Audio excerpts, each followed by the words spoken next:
Hello, it's your friend Doublebite, and this is a spoiler-free review of Season 1 and the first the first arc of Season 2 of My Hero Academia.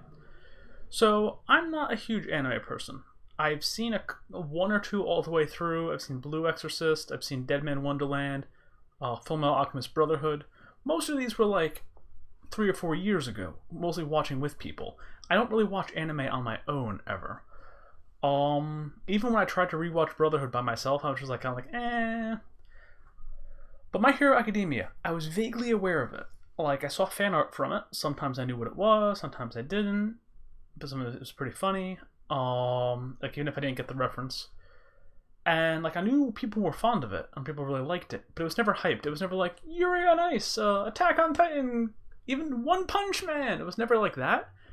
So I was just sitting around. I'm like, I'm gonna fucking watch My Hero Academia. I wanted to do a review like after I saw season 1, and after I saw some of season 2, because I wanted to make sure like what I was feeling after season 1 was going to continue to season 2. And I'm talking with my hands a lot. And you can't see my hands. I'll fucking deal with it. Anyway, holy fuck, this show is good. Like, goddamn, because like from the anime I've listed, Blue Exorcist is very shonen. For non-anime people, if any of you are actually watching my channel, like, what? Shonen, I don't even know the actual definition of it, so I'm talking out my ass here. But it seems to be like young, angry man who's stronger than adults, punches things angrily. That seems to be the genre. I can roll with it. So, Dead Man Wonderland is like, sort of, I guess it's shonen. It's like angry men punching each other. And then, Blue Exorcist is very much that. And where's that music coming from? I just heard weird music going by. Anyway, and then Fullmetal Alchemist is like classic. So, I was expecting this to be in that line. And yes, it is. The premise of the show is that there's a young kid, we're just going to call him Deku, because every character has a first name, last name, nickname, and they seem to get interchanged. And I know it makes sense for cultural reasons, but I'm a dumbass American. I have insane trouble remembering names to begin with, like normal human names. So like this show, I'll just use people's names pretty much confusingly. Sorry. So Deku, main character. In a world where 80% of the population has superpowers, he does not. And he wants to be a hero. And the show's called My Hero Academia. So there's one of two things can happen. He becomes a hero without superpowers, or he gets superpowers. It's the second one. He's going to get fucking superpowers. Come on, I'm not gonna. This is a spoiler-free review, but this is like a common sense here. So he gets superpowers and goes to hero school, the Hero Academy. So yeah, the thing I really appreciate, the couple things I really appreciate about the show, and again, I'll go into more detail in my spoiler review, but a couple things. One, the pacing is really good, and by that I mean it's slower paced than I expected. But not in a bad way. It lets things breathe in a way that these anime sometimes don't. Because Fullmetal Alchemist is like punch, punch, punch, punch, punch, cry, cry, cry, cry, cry, anger, anger, anger, and then just kind of like cycles. Whereas this can let things breathe a little bit and get you into the motivation of the characters. Like the first season was 13 episodes, and it is solid like the first 4 aren't even in the school yet.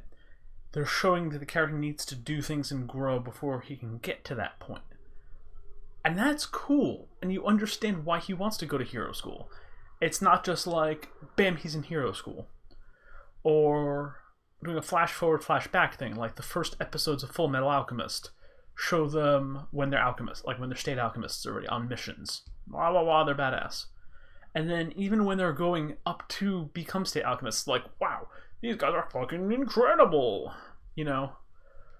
Blue Exorcist, the main character, is like, gets OP powers right from the start. Every other character's like, wow, you just got these OP powers out of nowhere. And I'm like, it's cool, I like that show. I don't remember it that well, but I like that show. It was kind of a similar vibe.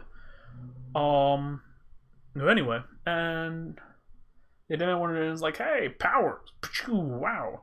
Whereas Deku earns his powers. Like, he puts effort in. And that kind of goes to the second thing about the show that I like. It's that it shows that power isn't free. Power doesn't come at a cost. The strongest characters in the show are often the most tormented. And not in the usual angst way, but they're all driven. It's all tied together. Which is really satisfying. Nothing feels cheap. Character power levels actually stay pretty consistent, which is insane for a show that ranges from powers like turn invisible and your head is sticky, and you can throw sticky balls at people, to can explode the moon probably if he tried hard enough. And they stay pretty consistent, and they stay smart. They're always using their powers intelligently, but there's always an emotional cost. The people with the strongest powers don't get off easy, and I appreciate that so much. Another thing I like about the show, it has a massive cast. I said there's like 2 solid protagonists show up in every episode. There's like a couple solid antagonists, protagonists, the other classmates that show up. But you get to know this whole class, and there's like 12 students. And I feel like you get a sense of all of their personalities. And then like half of them, you get a stronger sense of their backstory. And like a full quarter of them, you know who they are and why they're there. And the show weaves this in really well. Like, obviously, with such a large ensemble, there's going to be core characters, and there's going to be kind of side characters. But the show knows what the side characters are good at. Sometimes they're comic relief to varying degrees, but they never feel like, oh, who the fuck is that guy? It's like, oh yeah, that guy. He's saying words. I like that guy.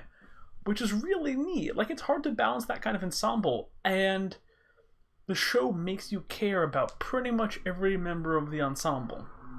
Except for like the 2 blatantly comic relief ones, and even then they kind of have their moments. So I appreciate that. It's a tough balancing act, but the writing is really good. And because the pacing is not, again, it's not slow, but it's well paced. For example, the first arc of season 2, this is not a major spoiler. The first arc of season 2 is a sports festival. It's gonna be a tournament, everyone's gonna fight and do sports things. It was a full 12 episodes. So like in some shows, it would be like 3 episodes, like first round of the tournament, second round of the tournament, third round of the tournament where the protagonist wins, Whereas this was 10 episodes and gave different characters moments to shine, even little character beats. It let everyone get to show what their personality was and use their powers in creative ways. And was it focused on 4 core characters? Yes. Because the show knows that you need to have focus, but it does that in a way that lets supporting characters support and not just become scenery, And that's tricky. I described one episode to my friend as it gave me a heart attack orgasm. I was on the edge of my seat, metaphorically speaking, since I'm sitting on the floor. But I was like, I don't know what's going to happen. I kind of want both of them to win. They're both in such interesting places emotionally, and I am emotionally invested in what happens next. And it's 2 people fighting in a tournament, and they made that a compelling character study. And they made it a compelling character study that could only be done in that context with those 2 characters. If it was 2 other characters, it wouldn't have happened.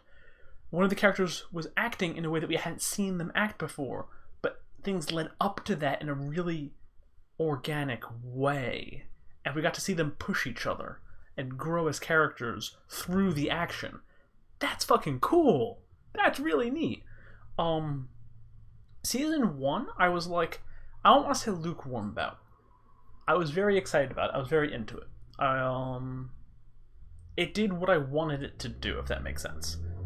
Sometimes I was like, okay, I kind of want them to do more of this or more of this. And I was worried it was going to do the thing that I hate when anime do, which is scope creep too much.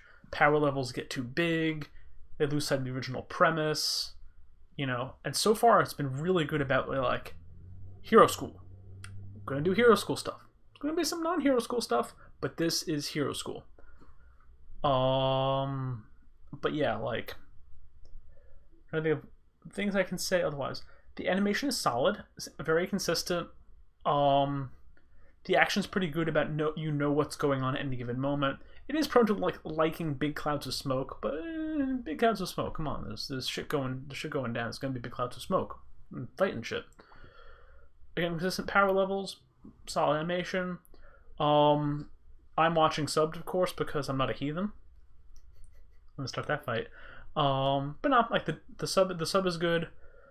I haven't noticed anything super good or bad about the voice acting, but I'm not experienced enough with anime to know what's good voice acting, what's bad voice acting. Similarly, animation's solid. I'm watching it on Crunchyroll for free, by the way, in case any of you wants to check it out. If I remember, I'll put a link in the description. But yeah, if you like action anime, I recommend this. If you like school anime and like kind of like that little bit of slice of life, I recommend this. If you want to see an anime that's very anime and playing with certain tropes and within a genre, but it's doing it with a really good level of intent and I don't know, purpose. Again, the action is purposeful, but also action-packed. The characters are numerous and supporting in many times, but they're not scenery. Very few of them are like scenery. For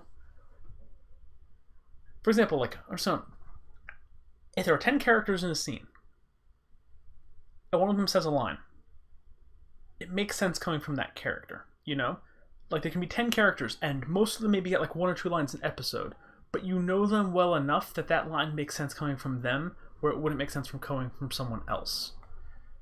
Like, if you've seen Fullmetal Alchemist, like, any of the military officers can say, Ed, don't go do something dangerous, right before he goes and does something dangerous. But in this show, it's more like, if a character says don't do something dangerous, you know the context of why they're saying that. They're going to say it in a specific voice. That's the word. That's the phrase. Even the side characters have their own voice, and that's neat. That's just a very creative show overall. Like, there's sometimes where you're seeing something where it looks like someone's about to get wrecked, and they're smart. The characters are smart. The show is smart. Again, just highly recommend. I've been rambling on for about 12 minutes. Jesus Christ. I don't want to talk too much in circles. Plus, I am going to do a spoiler review right now. So, yeah, check this show out. I highly recommend it. Hype. And if you do end up watching any of it, let me know what you think. Anyway, so that's all I got to say for now. So, if you've seen the show before, join me for the spoiler review. If not, don't join me for the spoiler review, you fuck. Go watch the show instead. Or if you don't care about the show, read the wiki article, because I'm not going to have useful information in my spoiler review. I'm just going to ramble about shit, and it's not going to be remotely coherent. Anyway, till next time, double bite out.